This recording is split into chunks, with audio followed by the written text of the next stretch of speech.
হরে কৃষ্ণ। এখন গোপুসোনার পুজোর বাসনগুলো সব একে একে মেজে নেব। এরপরে স্নান করে তারপরে গোপুসোনার পুজোটা দিয়ে নেব।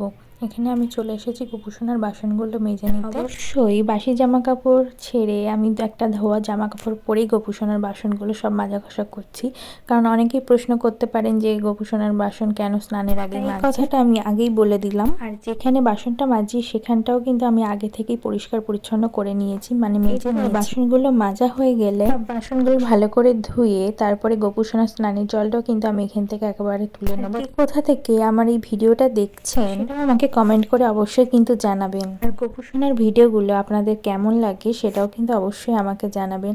এখন বাসনগুলো সব ধুয়ে নিচ্ছি। এর আগে এটাও একটা বিশাল বড় কাজ, বাসন ধোয়া মাজা করে রাখলে অনেকটা এগিয়ে যায় কাজটা। বাসনগুলো সব জল ঝরাতে রেখে দেবো, কারণ যেহেতু এগুলো কাঁসার পিতলের বাসন, তো জল থেকে গেলে না কেমন একটা দাগ হয়ে যায়। এদিকে আমার অনেকটা কাজ এগিয়েও গেল। আর এখানে গোপুসোনা বসে বসে মিষ্টি মিষ্টি হাসি দিচ্ছে। আর গোপুসোনার আগের দিনের জামাটা ধুয়ে এখানে মেলে দিলাম। ভিডিওটা কেমন লাগলো জানাবেন। রাধে রাধে।